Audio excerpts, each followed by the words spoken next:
Semua orang pasti suka Natal. Iya kan? Percayalah, sangat tidak menyenangkan kalau atasanmu memecatmu di bulan November. Bagaimana aku bisa membeli hadiah sekarang, tapi aku mencoba untuk melihat sisi positifnya. Aku benci pekerjaan yang membosankan, bergaji rendah dan terlalu banyak bekerja. Mantan bosku, Adrian, adalah yang paling parah. Dia adalah seorang perfeksionis gila yang selalu memberikanku deadline yang konyol, mengeluh tentang setiap kesalahan kecil dan menyerah jika segala sesuatunya tidak berjalan sesuai keinginannya. Tidak heran dia masih jomblo pada usia 32 tahun. Siapa yang bisa tahan dengannya? Aku tidak akan merindukan dia atau rekan kerjaku yang menyedihkan dan penjilat. Bagaimanapun, sisi baiknya aku bisa menghabiskan seluruh musim liburan bersama keluarga dan pacarku Matt dengan damai tanpa diganggu oleh email kantor yang mengganggu.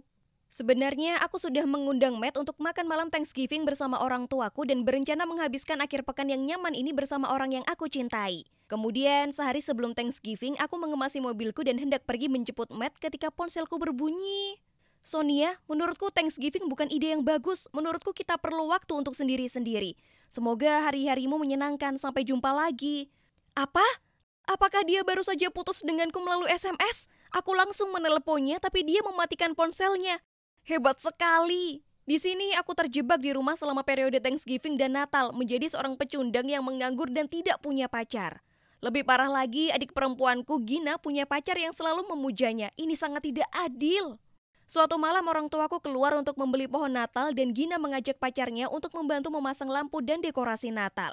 Ya, tentu saja cinta mereka berbunga-bunga dan suasana pesta itu tidak membantu mengurangi kesedihanku sama sekali. Jadi, aku menolak untuk bergabung dengan mereka dan meringkuk di kamarku. Merasa sangat kesepian dan sedih, aku mendownload Tinder. Aku biasanya bukan orang yang menyukai aplikasi kencan, tetapi aku merasa sangat sedih. Aku akan dengan senang hati berbicara dengan siapapun. Aku tidak merasa ingin menjadi diriku sendiri. Aku muak menjadi diriku sendiri. Jadi aku memakai nama palsu Crystal dan hanya memasang beberapa gambar pemandangan yang cantik. Aku bisa menjadi siapapun yang aku inginkan dan tahukah kalian sepertinya itu berhasil karena beberapa cowok mau berbicara denganku. Oke, kebanyakan dari mereka juga merasa bosan atau cuma mengejar satu hal. Tapi ada cowok bernama Carl yang menarik perhatianku. Sama sepertiku dia tidak memasang fotonya. Tapi dia punya gambar lirik lagu dan kutipan film, termasuk kutipan, "Semakin kamu tahu siapa dirimu dan apa yang kamu mau, semakin sedikit kamu membiarkan hal-hal membuatmu kesal." Aku sangat suka film Lost in Translation, jadi aku mengiriminya pesan yang memberitahunya kalau dia punya selera film yang bagus. Dan dia membalas pesanku dengan memuji foto pemandangan yang aku ambil. Setelah itu kami mulai mengobrol siang dan malam. Kami membicarakan segala hal mulai dari yang bodoh hingga yang bermakna. Dia benar-benar banyak membantuku dan membuat masa-masa Natal bisa kulewati. Semuanya berjalan baik sampai malam Natal. Dia mengirimiku pesan untuk mengucapkan selamat Natal bersama dengan, "Ayo kita bertemu untuk minum." Oh tidak, meskipun aplikasinya mengatakan dia cuma berjarak beberapa mil, aku belum siap untuk bertemu. Sebenarnya aku gugup saat membaca pesannya. Jantungku berdebar kencang dan aku mendapati diriku khawatir tentang apa yang dia pikirkan tentangku saat kami bertemu. Bagaimana jika dia tidak terlihat seperti yang kubayangkan? Bagaimana jika dia akan kecewa saat dia melihatku? Kenapa itu penting sih? Kecuali aku sudah mulai jatuh cinta padanya. Aku bahkan tidak mengetahuinya lagi, tapi yang pasti aku belum bisa menghadapinya. Aku dengan sopan menolak ajakannya. Dia bersikap tenang, lalu kami tetap melanjutkan pembicaraan seperti biasa. Aku berhasil melewati masa-masa Natal dan kemudian pada malam tahun baru, Gina membujukku untuk pergi ke pesta bersama pacar dan teman-temannya. Aku sebenarnya tidak tertarik untuk bergabung, tapi aku rasa aku perlu melakukan sesuatu untuk menghentikan kemurungan ini. Saat aku berjalan masuk, aku begitu sibuk membersihkan salju di bahuku sampai aku menabrak seorang cowok. Dengan kaget, aku mendongak dan melihat kalau itu adalah bos lamaku, Adrian. Kenapa dia bisa ada di sini, di kampung halamanku? Dia juga kaget tapi berhasil tersenyum padaku, tapi aku cuma memberinya tatapan tajam, membuang mataku, menyibakkan rambutku ke belakang lalu melangkah pergi. Benar-benar pembunuh suasana hati. Aku mengambil minuman dan duduk di sudut untuk menghindari tabrakan dengan Adrian lagi. Gina menemukanku dan mencoba menyeretku ke lantai dansa, tapi aku menolak. Kemudian dia mengedipkan mata ke arahku dan dengan suara mabuk berkata, "Kamu butuh cowok seksi untuk diajak berdansa, aku akan segera kembali." 5 menit kemudian, dia dengan bersemangat melambai ke arahku dan berteriak, "Aku nemu satu!" Aku langsung mau menutup muka saat aku melihatnya menyeret tangan Adrian ke arahku. Semuanya jadi terasa canggung, tapi tetap saja aku menggumamkan, "Hai," kata-kata untuk memberanikan diri lalu mengobrol dengannya. Oke, ternyata dia sedang mengunjungi kakek dan neneknya yang tinggal di sekitar sini. Dan sebenarnya dia adalah cowok yang oke untuk diajak ngobrol. Setelah aku menghabiskan sebagian besar malam berbicara dengannya, dia membelikanku minuman lalu berkata kepadaku, "Aku harus mengakui bahwa setelah tatapan maut yang kau berikan padaku saat masuk, aku takut akan nyawaku. Tapi ternyata aku senang ngobrol denganmu." "Maaf," kataku tersipu. "Nah, tidak apa-apa, aku juga akan marah pada diriku jika aku jadi kamu. Melepaskanmu dari pekerjaan bukanlah masalah pribadi. Aku harus melepaskan satu orang dan aku memilihmu karena aku tahu kamu sia-sia di sana." Terima kasih, kurasa aku tertawa. "Ayo kita coba lagi." Oke, jadi mungkin Adrian bukan orang yang sejahat itu. Dan aku tidak tahu apakah itu karena banyaknya minuman yang kami minum, suasananya, atau fakta bahwa semua orang di sekitar kami berbagi ciuman tahun baru, sehingga aku merasa Adrian terlihat seperti ingin menciumku saat tengah malam itu, dan aku juga tidak menghindarinya. Untungnya tidak terjadi apa-apa, maksudku itu pasti aneh bukan? Keesokan harinya Adrian mengirim pesan kepadaku, mengatakan dia akan membantuku mengatur wawancara kerja di sebuah perusahaan media besar. Wah, luar biasa! Sekarang aku tidak punya alasan untuk murung lagi, aku harus kembali ke kota dan mengatur hidupku. Hanya saja aku masih belum bisa berhenti memikirkan Carl. Aku kira perasaan ini nyata. Untuk menjernihkan pikiranku, aku memutuskan untuk mengaku padanya secara online. Tapi kemudian dia membalas pesanku dan berkata, "Menurutku kamu hebat dan aku senang berbicara denganmu, tapi aku naksir rekan kerjaku. Maaf, tapi aku ingin kita tetap berteman." Aduh, penolakan itu menyakitkan. Kembali ke kota, aku merasa lebih kesepian dari sebelumnya. Ya, aku mendapat pekerjaan baru dan semuanya berjalan baik, tetapi aku muak melihat pasangan yang saling mencintai di mana-mana. Lebih parah lagi, Gina datang untuk tinggal bersamaku untuk sementara waktu dan dia selalu menelepon, terkikik-kikik dan bertatap muka dengan pacarnya. Sekarang aku bahkan tidak bisa lepas dari sepasang lovebird di apartemenku sendiri. Merasa sedih, aku mengirim pesan lagi kepada Carl. Dengan santai memintanya untuk bertemu nanti akhir pekan ini ketika aku akan kembali ke rumah untuk ulang tahun ibuku. Jujur saja, aku belum bisa melepaskannya dulu. Mungkin dia akan berubah pikirannya saat kita bertemu. Atau aku akan bisa melupakannya begitu kita bertemu. Tapi dia membuat alasan untuk menolakku lagi. Itu saja, kataku pada diri sendiri. Sekarang semuanya sudah selesai. Karena tertekan, aku menelepon Adrian untuk minum. Dia tiba dengan penampilan yang lucu. Tapi rasa penolakan masih ada di pikiranku. Aku curhat pada Adrian dan aku bertanya padanya apakah menurutnya Carl bodoh karena menolakku. Adrian membanting minumannya ke atas meja dan menoleh ke arahku dan berkata, "Kamu bodoh. Kenapa kamu dengan bodohnya mengejar seseorang secara online? Dia mungkin tidak nyata. Dia mungkin seorang cowok mesum berusia 60 tahun. Kenapa tidak kamu buka saja matamu dan lihat ke depan?" Lalu dia berdiri, memelukku dan mencoba menciumku. Apa? Aku sangat marah sampai aku menarik diriku menjauh darinya dan menampar wajahnya tepat sebelum aku pergi. Dia harusnya jadi temanku, bukan cowok yang hanya mengejar satu hal. Aku sangat terluka sampai aku menangis saat mengirim pesan kepada Carl tentang apa yang baru saja terjadi. Tapi dia tidak membalas. Besoknya aku bangun dengan kepala berdebar-debar dan mata sembab. Aku memeriksa ponselku. Adrian telah menelponku tapi tidak ada kabar dari Carl. Dia pasti terlalu sibuk dengan rekan kerjanya ya. Tiba-tiba aku mendengar pintu diketuk. Adikku menjawabnya dan memberitahuku kalau itu Adrian. Aku dengan enggan keluar menemuinya. Maksudku, kurasa setidaknya aku perlu mendengarkannya. Dia berdiri di sana, tampak malu-malu sambil berkata, "Aku minta maaf atas tadi malam, Sonia. Aku sedikit mabuk dan sepertinya aku salah membaca sinyalnya. Jujur saja, menurutku si Carl itu cowok bodoh karena melepaskanmu. Kamu luar biasa." Aku sedang tidak mood untuk berbicara dengannya, jadi bilang tidak apa-apa lalu menyuruhnya pergi. Aku menutup pintu dan menghempaskan diriku ke sofa. Lalu sekitar 10 menit kemudian ada seseorang di depan pintu lagi. Aku menjawabnya. Dan ada Adrian, tapi kali ini dia sudah mengganti pakaiannya. Bingung aku menggerutu. "Apalagi yang kamu mau?" Kemudian dia dengan sopan menyapaku. "Halo Crystal, izinkan aku memperkenalkan diri. Aku Carl, kita sudah sering ngobrol selama berbulan-bulan. Jika dipikir-pikir, semakin kamu tahu siapa dirimu dan apa yang kamu mau, semakin sedikit kamu membiarkan hal-hal membuatmu kesal." Aku menatapnya dengan mulut ternganga. Dia baru saja mengutip film Lost in Translation dan dia memanggilku Crystal. Kemudian kenyataan mengejutkanku. Ya ampun, selama ini ternyata Adrian adalah Carl. Aku menyeretnya ke dalam. Kami duduk di sofa dan membicarakan semuanya. Ini sangat tidak nyata. Ternyata cowok yang kukejar itu benar-benar ada di hadapanku. Sungguh ironis. Aku sangat bahagia sehingga aku memeluknya dan menangis, meminta maaf. Saat itu juga adikku berjalan keluar dari dapur menatap kami sekilas dan tertawa. Wah, wah, wah, Bukankah ini bos jahat yang memecatmu? Tapi yang paling penting, bukankah dia orang yang kubawa ke sana? Kamu di pesta malam tahun baru, kalian berdua berhutang banyak padaku. Kami semua tertawa terbahak-bahak. Jadi ya, setelah musim liburan yang mengerikan, sekarang aku akhirnya bisa memulai tahun baru yang menjanjikan dengan pekerjaan yang bagus dan pacar baru yang cukup hebat. Aku rasa pada akhirnya segala sesuatunya selalu punya cara untuk diselesaikan, bukan? Terima kasih telah mendengarkan ceritaku dan semoga kalian mendapatkan awal yang baik di tahun baru. Hai guys, Stephanie di sini. Aku punya pertanyaan untuk kalian. Janji harus jujur, oke?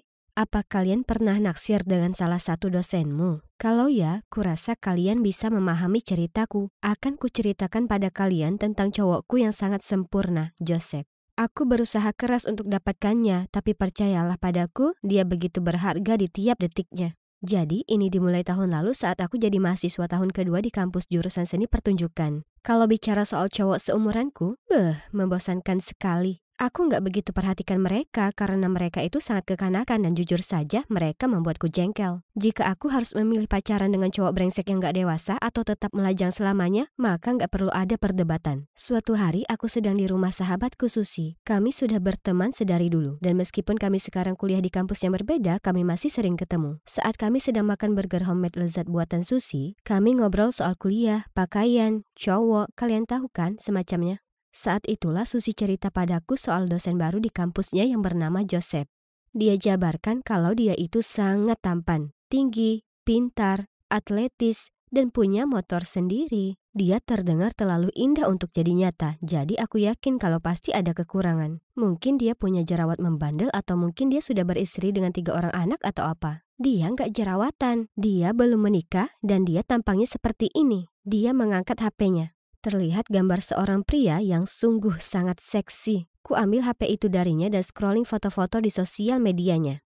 Ya ampun, cowok ini ganteng banget. Jadi gimana kalau aku nggak pernah ketemu dia? Aku tahu aku harus buat dia jadi milikku. Aku butuh rencana, jadi kumohon pada Susi untuk membantuku. Dia pikir aku gila, tapi hey, dia ini bersahabat denganku sejak dulu. Jadi dia tahu kalau aku suka totalitas dalam segala hal. Dia menyelundupkanku ke kelas bersamanya, kelas ekonomi, membosankan. Tapi menatap Joseph sungguh sepadan dan suaranya sungguh indah mengalun. Aku tahu aku nggak bisa duduk diam saja di sana. Aku perlu membuat Joseph memperhatikanku. Usai kelas, aku mendatanginya, menyibakkan rambutku dan dengan suaraku yang paling imut berkata, "Hei, sungguh perkuliahan yang hebat, tapi ada beberapa poin yang masih susah kupahami. Mungkin Anda bisa membantu saya?" Dia terlihat agak canggung, tapi mengiyakan. Aku mengarang beberapa pertanyaan soal perkuliahan dan dia menjelaskan beberapa jawaban yang tak kupahami. Aku tahu aku harus melakukan lebih dari ini untuk tetap dapat perhatiannya, jadi aku terus menyelinap ke kelas itu. Suatu kali pernah aku pura-pura jatuh dari kursiku dan pura-pura pingsan. Aku bahkan mengusapkan bedak putih di bawah mataku sebelum kelas supaya aku kelihatan sangat lelah. Harapanku adalah dia akan bergegas mendatangiku dan membawaku ke rumah sakit. Tapi tidak. Ada cowok bodoh yang mengambil kesempatan itu darinya. Lebih parah lagi, si dungu itu sangat kikuk saat dia menggendongku melalui pintu. Dia membuat lenganku terantuk kusen pintu. Aduh, ku gigit bibir bawahku dan tetap menutup mata. Ya ampun, kenapa rencanaku yang luar biasa ini berubah jadi bencana?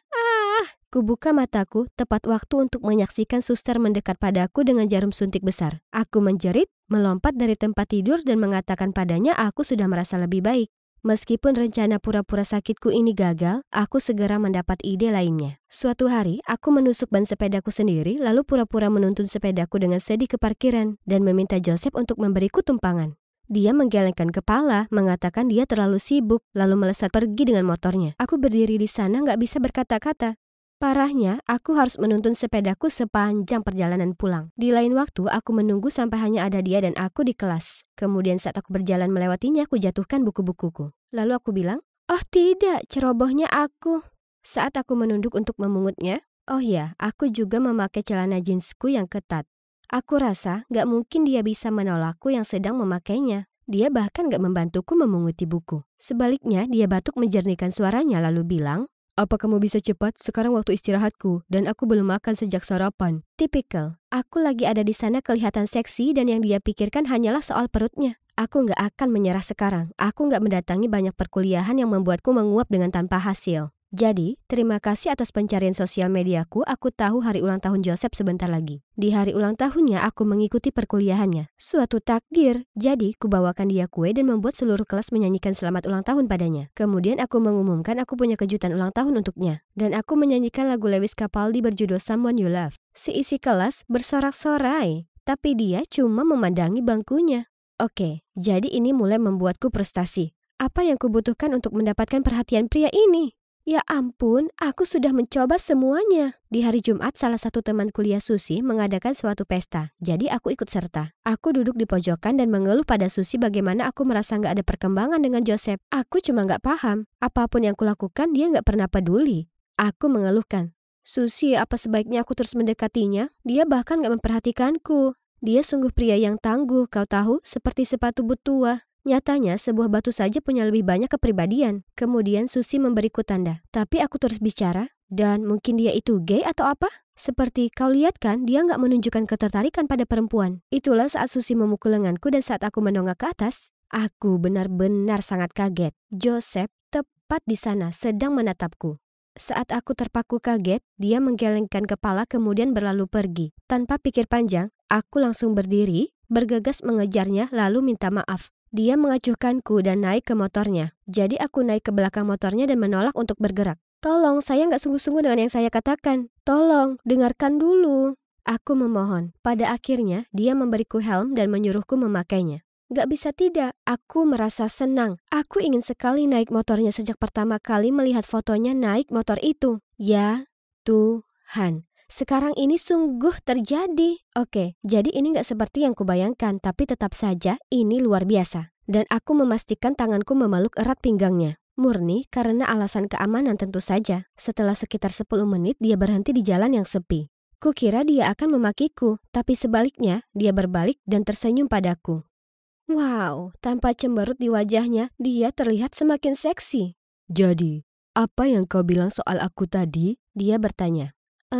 Enggak, itu cuma salah paham. Itu lucu, karena kedengarannya kau pikir aku nggak punya kepribadian dan apa ya? Oh, iya, kau pikir aku gay. Saya minta maaf. Anda mungkin gay, nggak masalah jika Anda memang demikian. Dan Anda punya kepribadian yang luar biasa. Tiba-tiba dia mencondongkan badannya dan menciumku.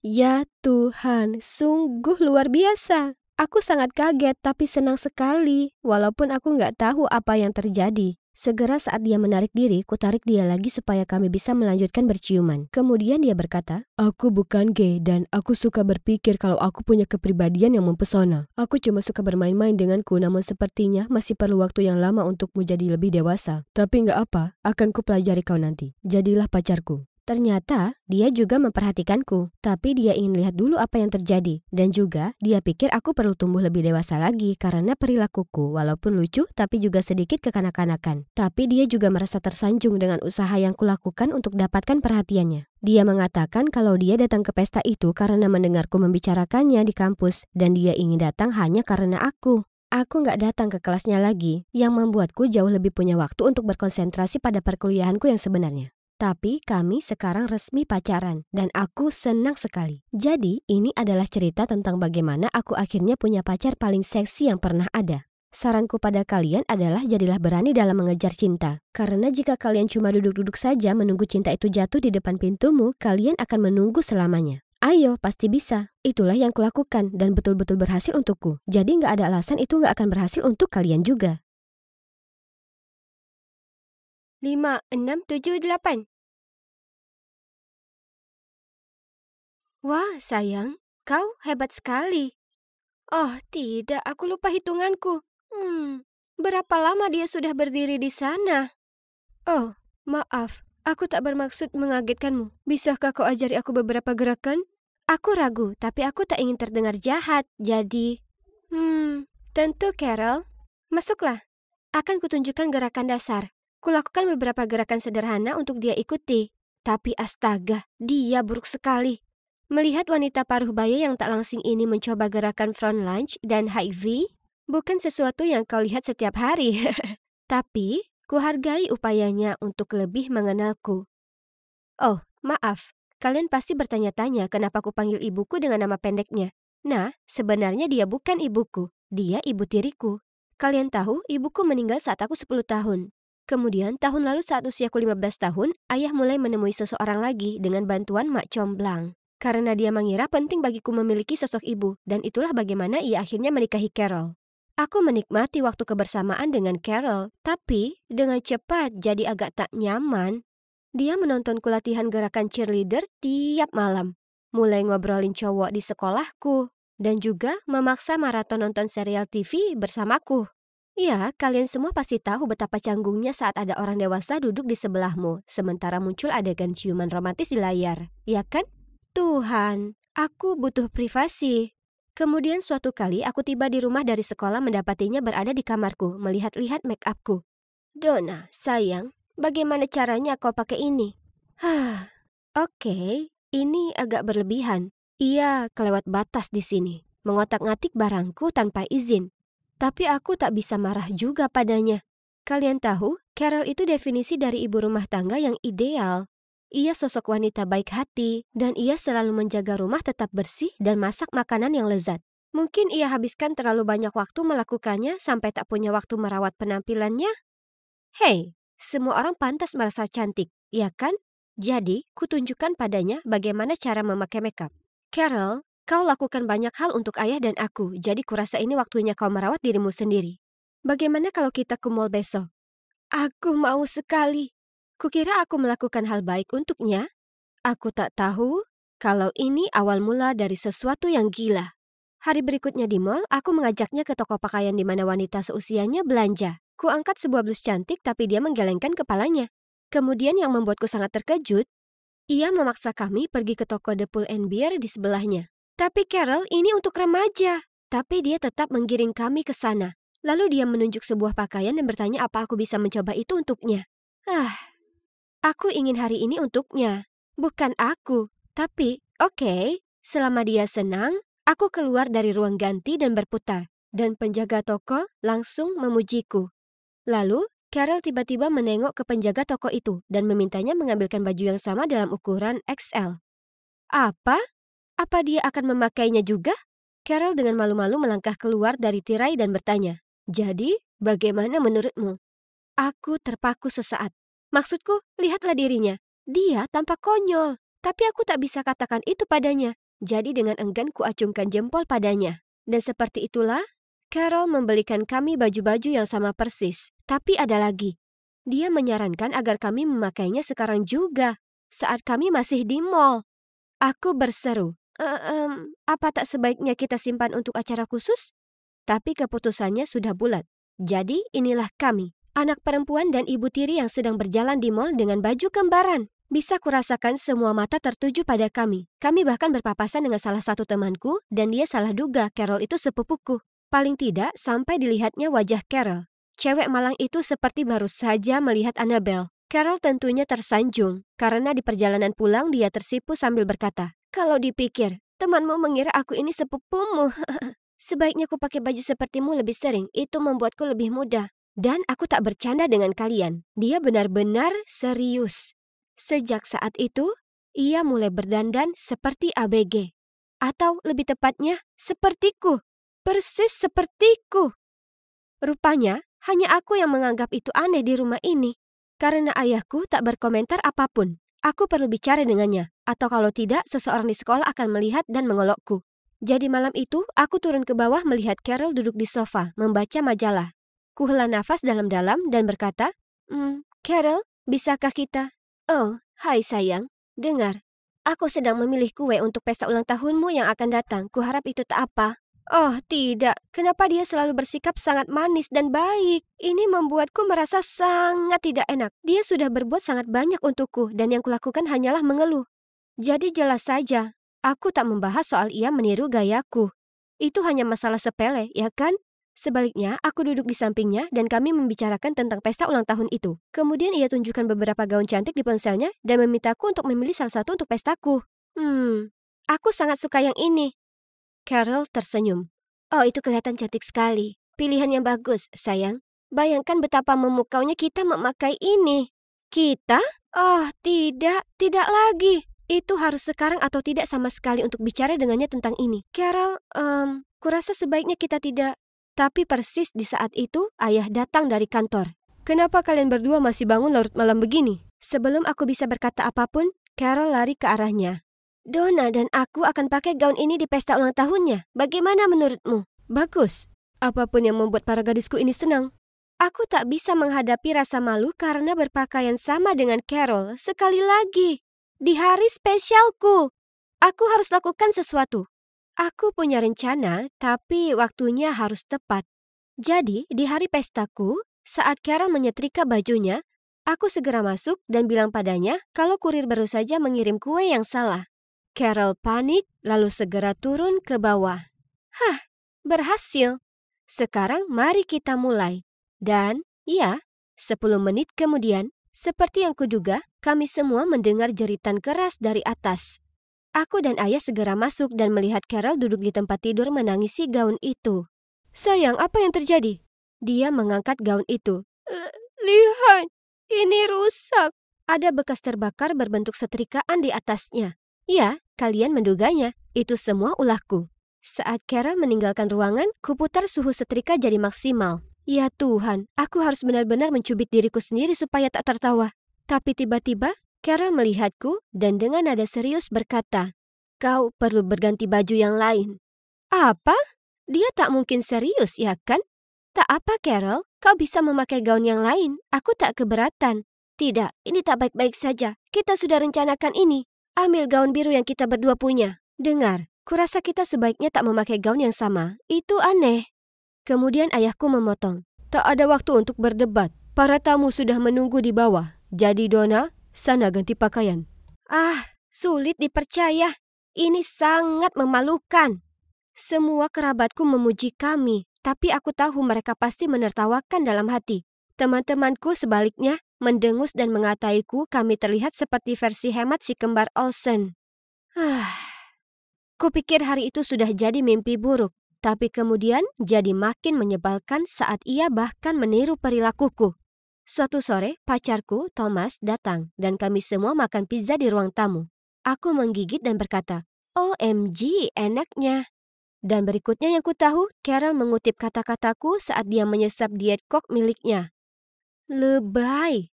Lalu kemudian saat Thomas harus pergi, aku mengantarnya ke pintu dan kucubit pipinya sebagai ucapan selamat tinggal yang manis. Karena kami tak bisa berciuman atau semacamnya di depan orang tua kami tentu saja. Tapi coba tebak, hanya 5 menit kemudian, Carol tiba-tiba duduk di dekat ayahku dan lakukan hal yang sama padanya. Itu sangat aneh dan ayah sama sekali tak terkesan juga. Tapi inilah hal terburuknya. Beberapa hari kemudian, temanku telah mengirimiku tautan ke akun TikTok Carol. Oh, ya ampun. Itu video ayahku dan disukai oleh ribuan. Kemudian tiba-tiba ku dengar suara berisik dari lantai bawah. Carol? Carol! Carol bergegas keluar dari dapur, tampak bingung. Ada masalah apa, sayang? Masalah apa? Teman sekantorku baru saja mengirimiku video kau mengerjaiku. Semua orang sudah melihatnya, bahkan bosku, pelangganku, semuanya. Bagaimana aku pergi ke kantor sekarang mengacaukan karirku? Apa itu maumu? Terlalu berlebihan untuk sebuah ketidaksengajaan. Iya, video yang kubicarakan ini, di mana Carol memanggang kue buah untuk ayahku lalu kemudian menghantamkan wajah ayah ke kue itu. Saat ayah mendongak ke atas, ada 2 irisan stroberi menempel di matanya. Dia terlihat seperti badut menyeramkan dari film IT. Ia mengunggahnya di akun TikToknya dan langsung jadi viral. Aku sudah lakukan itu ke temanku beberapa waktu lalu saat kami pesta tidur. Dan aku tak menyangka kalau Carol akan menirunya. Keluar dari rumahku! Teriakan ayah mengejutkanku, sementara Carol menangis dan memohon. Tolong sayang, jangan lakukan ini. Aku minta maaf. Tapi ayah tak mau dengar dan hanya menyuruhnya mengemasi barang dan menyingkir dari pandangannya segera. Saat ia mulai beranjak, ku pegang lengannya. Carol, tunggu. Aku tahu kau sudah meniru gaya berpakaianku dan perilakuku. Dan sekarang, TikTok ini. Tapi kau pasti punya alasan untuk itu, kan? Carol mengangguk. Jadi aku menenangkan ayah dan kami duduk bersama Carol saat dia menangis bercerita. Suami pertamaku sering mengolok-ngolok penampilanku yang terlihat kusam. Dia bahkan melarangku pergi ke acara keluarga karena dia bilang penampilanku memalukan untuknya. Kemudian akhirnya dia tak tahan lagi melihatku. Jadi diserahkannya berkas perceraian padaku. Sekarang aku dengan ayahmu. Aku khawatir dia juga akan terganggu dengan penampilanku. Dan aku akan ditinggal lagi.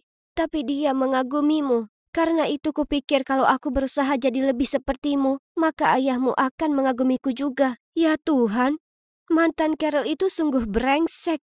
Bagaimana mungkin seseorang ingin bercerai hanya karena pasangannya tak bakat dandan? Aku memeluknya erat dan berkata, tak ada yang akan meninggalkanmu. Kau adalah bagian dari keluarga ini. Tapi bagaimana kalau kita carikan kau gayamu sendiri yang baru, daripada meniruku? Oke? Carol mengangguk padaku dengan senyum tipis sementara masih sesegukan. Ayah akhirnya tenang, meminta maaf karena bersikap berlebihan, dan mendekat untuk ikut kami berpelukan. Jadi, setelahnya, aku mulai membantu Carol dengan pekerjaan rumah supaya dia punya lebih banyak waktu untuk dirinya sendiri. Kutunjukkan padanya cara menata rambutnya, membantunya memilih baju yang keren, dan mengirim padanya tautan video tips bermake up. Sekarang, ia sudah punya image cantiknya sendiri. Dia mengingatkanku akan Martha Stewart. Hahaha. Aku selalu mengira ibu tiriku itu gila, tapi rupanya setiap orang punya kisahnya sendiri, ya kan? Dan kita sebaiknya mengenal mereka terlebih dahulu sebelum mengambil kesimpulan. Semua orang seharusnya merasa baik tentang dirinya sendiri, dan tak seorang pun boleh membuat mereka merasa sebaliknya. Hei, apa sebenarnya yang kau pikir kau lakukan? Aku tahu kau mencuri uangku. Kembalikan padaku sekarang juga. Ya, kembalikan pada Sophie. Itu uang tunjangannya.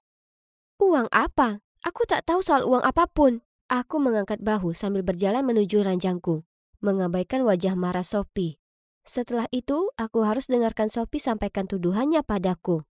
Bla bla bla.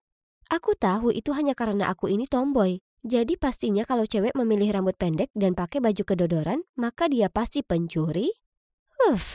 Akhirnya aku sampai pada batas sabarku. Berhenti menuduh. Aku tak mencuri uang apapun. Aku bahkan tak tahu kau punya uang. Aku tahu kau mengambilnya. Kalau tak kau kembalikan padaku sekarang juga, maka akan kuadukan Bu Hopkins. Ancaman yang tak masuk akal tak menggangguku. Jadi aku hanya rebahan di ranjang dan main ponselku. Sungguh suasana menegangkan. Lalu kulihat mereka semua dengan panik memeriksa ponsel mereka dan saling memberi tatapan bingung. Jadi, ku keluarkan earpodku dan mendengar telepon berdering dari dekat Sophie. Bukankah itu ponsel barumu, Sophie? Kenapa tak kau angkat? Apa? Tidak. Sophie terbata-bata sementara Bella dan Carly menatapnya kebingungan.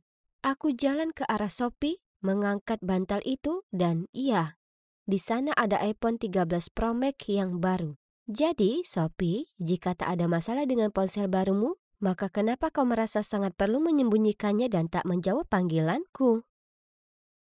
Dengan gugup ia menggigit kukunya lalu berseru. Baiklah, ku habiskan semua tunjanganku untuk beli ponsel baru. Aku tahu orang tuaku akan marah kalau aku menghabiskannya begitu cepat. Jadi kukira akan lebih mudah untuk menyalahkanmu, karena kau anak baru dan terlihat agak mencurigakan. Bagus, aku menatapnya. Kau bisa saja, kau tahu, temukan orang yang lebih bodoh untuk kau kerjai. Karena sudah kulihat jelas siapa dirimu dan skenario kotormu. Tapi terserah. Teman-teman, aku minta maaf. Ia menatap Bella dan Carly dengan tatapan memelas. Tolong maafkan aku. Mereka berdua menggelengkan kepala dan beritahu Sophie kalau dia harus minta ke Bu Hopkins, pengawas asrama, untuk pindah kamar. Jika tidak, mereka akan beritahu semua orang tentang apa yang dia lakukan.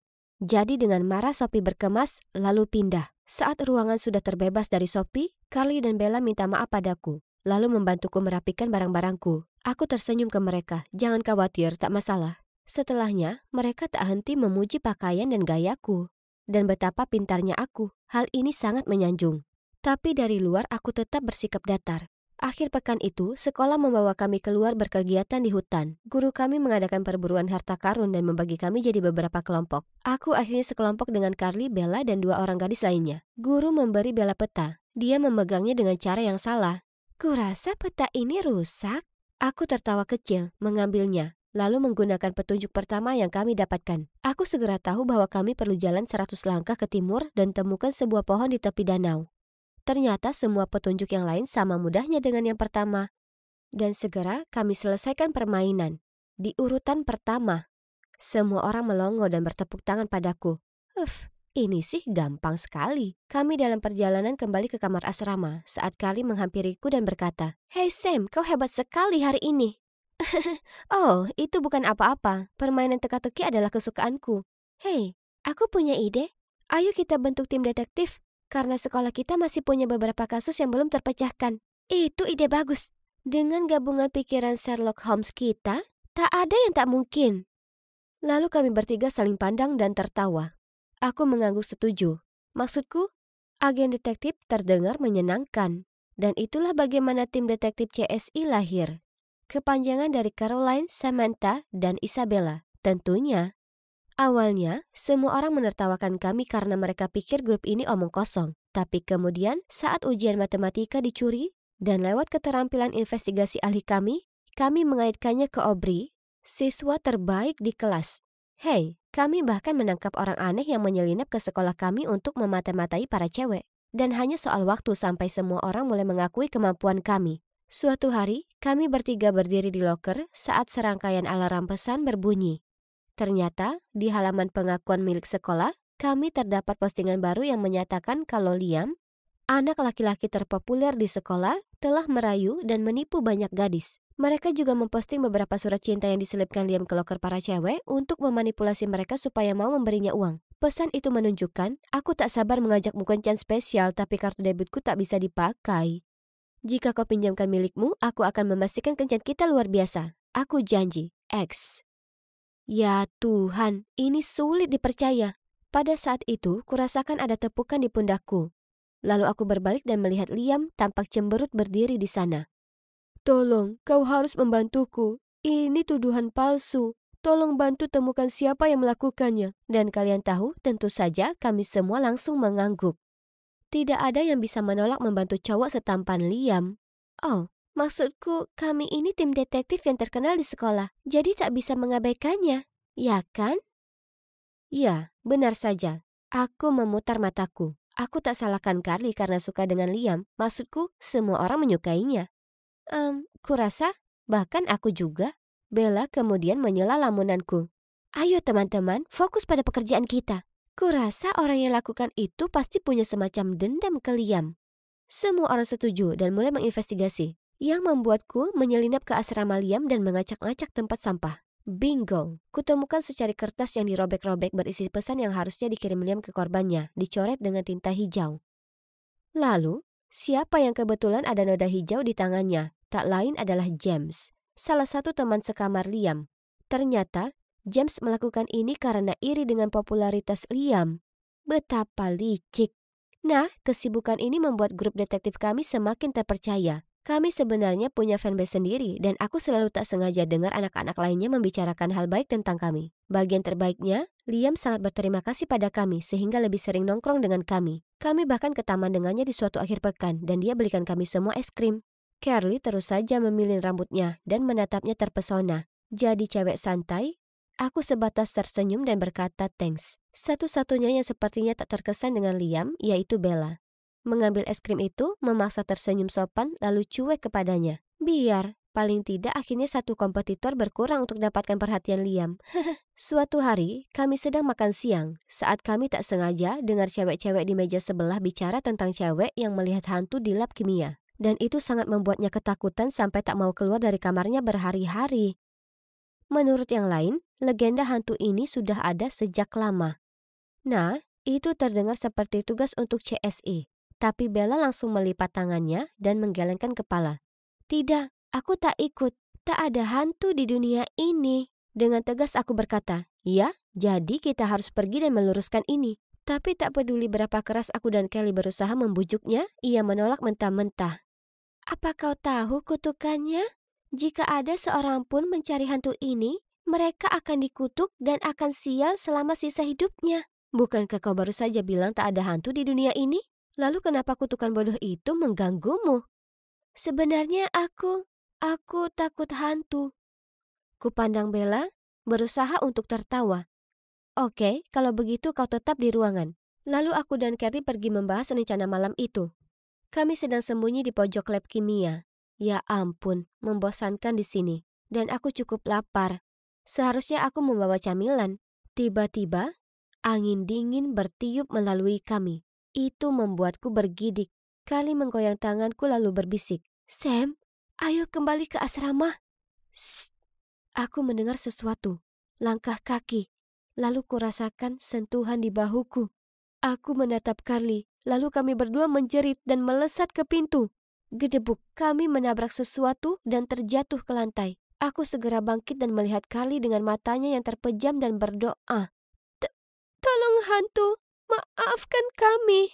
"Apa yang kalian lakukan di sini selarut ini?" Aku mendongak. Ternyata Bu Hopkins yang merengut. "Yap, kalian berdua akhirnya dihukum seminggu selamanya karena berkeliaran di jam ini." Setelah Bu Hopkins menceramahi kami lagi dan mengawal kami balik ke asrama, Bella menatap kami dari ranjangnya dan berkata, "Sudah kubilang kalian berdua akhirnya akan terkutuk, bukan begitu?" Aku mendengus. Maksudku, kutukan itu omong kosong, benar kan? Tapi kemudian hal aneh mulai terjadi padaku dan Carly. Tugas sejarahku hilang 10 menit sebelum tenggat waktu. Carly akan mengenakan perlengkapan olahraganya dan mendapatinya penuh dengan noda lumpur. Dan barang-barang pribadi kami terus hilang, lalu muncul di tempat yang aneh. Parahnya, gosip tim detektif dikutuk telah dengan cepat tersebar. Cukup sudah. Aku perlu menyelidiki yang disebut kutukan ini dan mengungkapnya. Kuceritakan pada Bella dan Carly apa yang kurencanakan, tapi mereka tampak tak yakin. "Tidak, bagaimana jika sesuatu yang buruk terjadi? Aku nggak mau lagi Sam, baiknya kau juga tak ke sana." Oke, tenanglah. Aku tak akan lakukan itu. Itu cuma gagasan. Tenanglah. Itulah yang kukatakan pada mereka. Tapi masalahnya, aku tak mudah menyerah. Dan aku perlu mencari tahu apa yang terjadi. Jadi malam itu, aku menyelinap keluar kamar dan pergi ke lab sendiri. Lorong yang mengarah ke lab sangat gelap dan sepi, sampai-sampai bisa kudengar napasku sendiri. Kemudian tiba-tiba, kulihat sosok gelap berdiri di depan pintu lab. Aku berjinjit mendekat, lalu kudengar suara. "Apa ada yang melihatmu?" Jadi hantu bisa bicara sekarang? Tapi tunggu, bukankah suara ini sangat tidak asing? Kuarahkan sinar lampu ponselku ke arahnya. Bella? Dan Liam? Bella tersentak.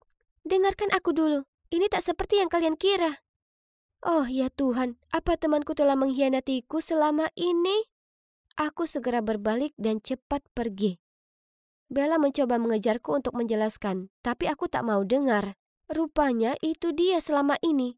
Dia mainkan trik licik padaku dan Carly supaya kami mengira kami dikutuk dan takkan kembali ke tempat pertemuan rahasianya dengan Liam. Saat kembali ke kamar, ku ceritakan ke Carly apa yang telah terjadi dan kami putuskan untuk mengabaikan Bella. Itu yang pantas diterimanya. Suatu hari, kami sedang makan siang saat Bella datang.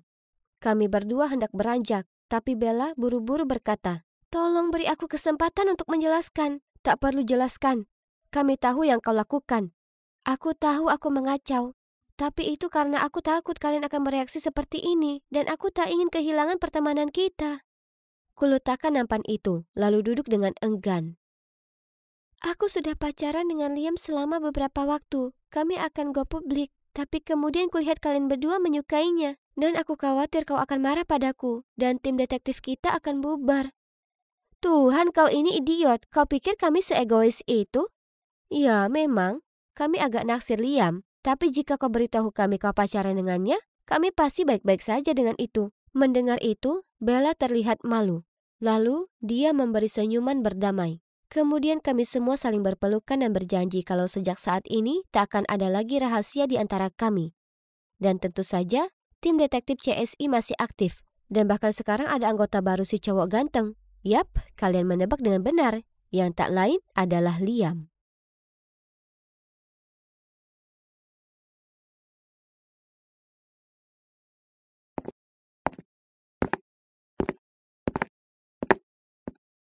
Astaga naga, siapa itu? Cowok ini teramat seksi. Dan ada lagi, saat aku mendekatinya, dia tak kabur ketakutan. Melihatku tercengang, Scarlett menyikutku. "Bangun Cika, kita terlambat."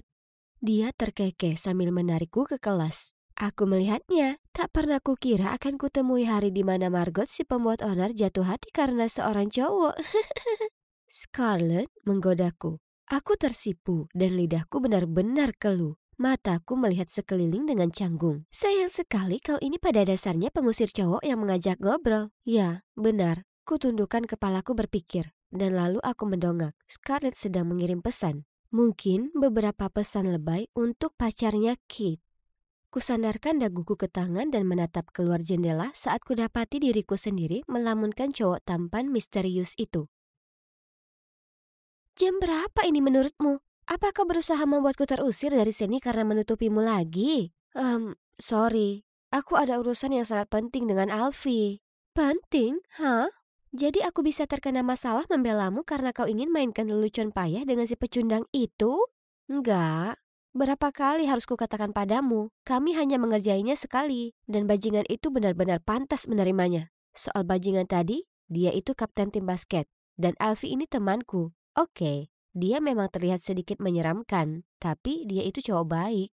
Tapi penggila olahraga itu tak hanya jatuhkan Alfie dengan bola basket, dia juga mengambil uang dari kantongnya saat dia roboh. Kami tak akan biarkan dia lolos hari ini. Jadi malam itu kami menyelinap dan menuang minyak goreng licin ke seluruh lapangan, yang membuat seluruh tim terpeleset dan jatuh terus-menerus. Itu lucu sekali. Sayangnya, berita keterlibatan kami sampai ke kepala sekolah. Jadi Scarlett harus menelpon ayahnya untuk membantuku. Oke, jadi ini bukan kali pertama Scarlett sudah menyelamatkanku. Dia hanya marah karena dia juga harus menyelamatkan Alfie juga, meski dia sangat membencinya. Ayolah, aku minta maaf. Apa kau keberatan? Ini tengah malam dan kita perlu tidur. Diam, Miley. Tak ada yang bertanya padamu. Baiklah. Pergi ke kamar dan diamlah supaya kami bisa benar-benar tidur. Dasar cewek girly itu. Bangunlah Tuan Putri, kelasnya sudah berakhir. Dengan grogi aku bangkit dan mengikuti Scarlett seperti zombie menuju kantin. Tapi kemudian aku tiba-tiba terhenti. Di sana, berdiri di sudut lorong adalah cowok tampan itu. Apa yang sebenarnya terjadi? Sudah kuminta Kit untuk menyelidiki. Sekarang kau mau bantuanku atau tidak? Aku masih mematung, tak bisa berkata apapun. Ya Tuhan, tak pernah kurasa segugup ini sebelumnya. Aku mengangguk sambil mencengkram lengannya. Wah, yang diperlukan untuk membuat Margot yang perkasa jadi menciut hanyalah cowok. Oh, dan ngomong-ngomong, panggilannya Jared, dan dia belajar musik klasik.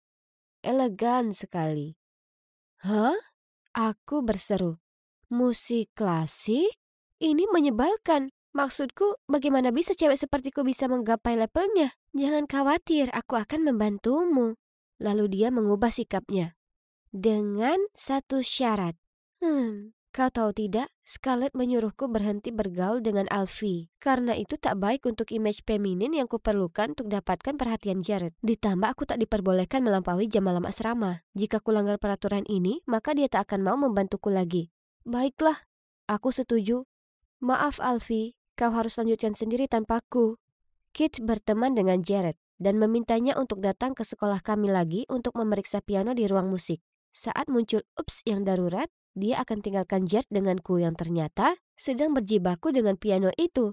Jenius. Seperti yang kalian lihat, sejauh ini rencananya berjalan lancar. Hanya saja gaun ini membuatku sesak napas.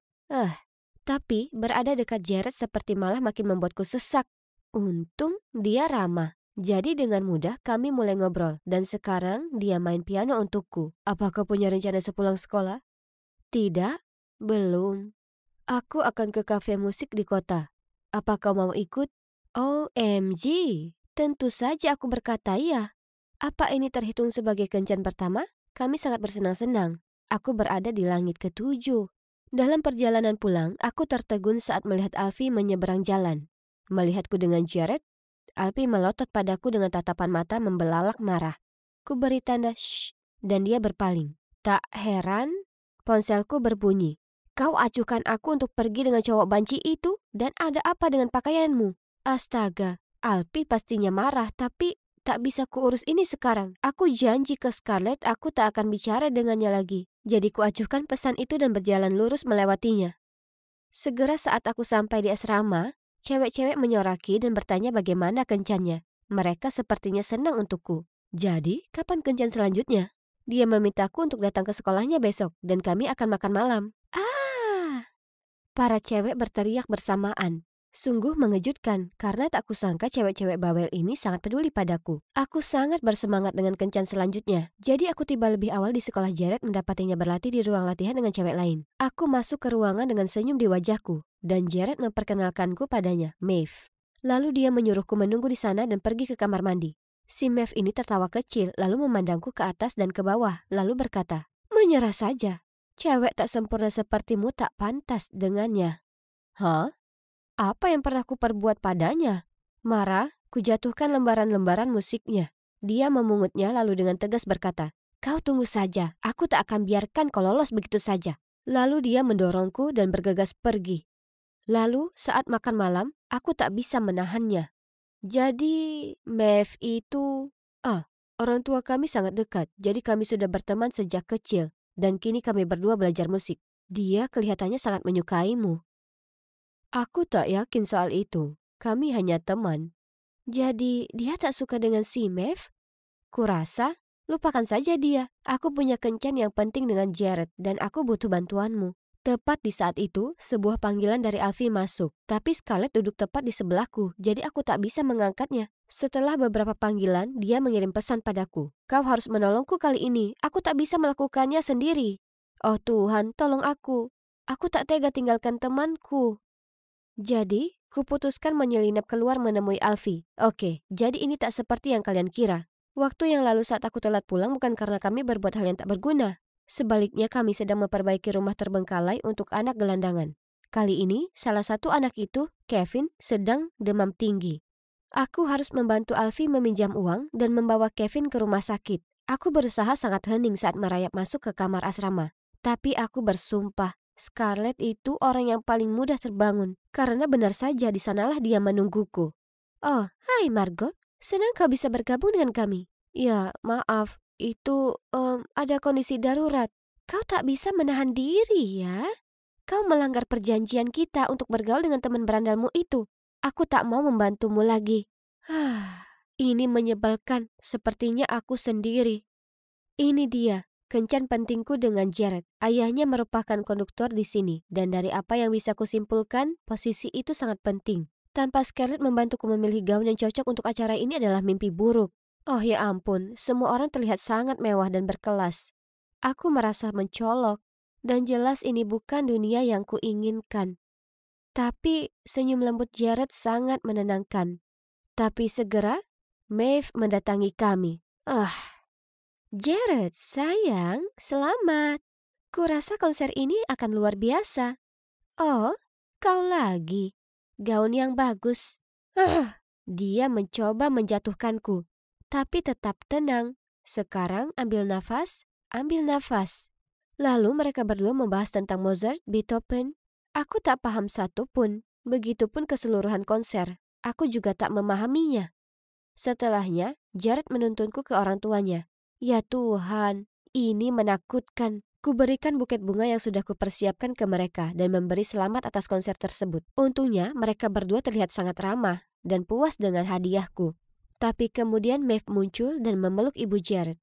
"Jared, sangat menyenangkan bersama gadis-gadis yang sopan ini." Menyeringai, Maeve membalas. "Aku tak yakin soal itu. Margot ini suka menyembunyikan karakter aslinya." Oke, jadi aku mungkin gagal menjaga sikapku dan menyerukan beberapa kata yang buruk. Ups. Jared dan ibunya terlihat kaget dengan hal ini. Tapi belum sempat kucoba perbaiki situasi, Maeve mengeluarkan ponselnya dan melambaikan fotoku bersama Alfie. Aku ingin jelaskan, tapi pada akhirnya aku hanya tergagap berujar banyak omong kosong. Akhirnya, Jared menarikku ke samping dan berkata, "Kurasa lebih baik kau pergi saja." Aku lari dari sana hampir menangis. Parahnya, aku tak bisa berlari dalam gaun bodoh ini. Aku sudah kehilangan Jared dan ini sudah lewat jam malam.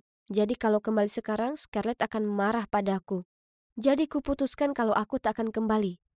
Tidak, sebaliknya, aku akan kabur.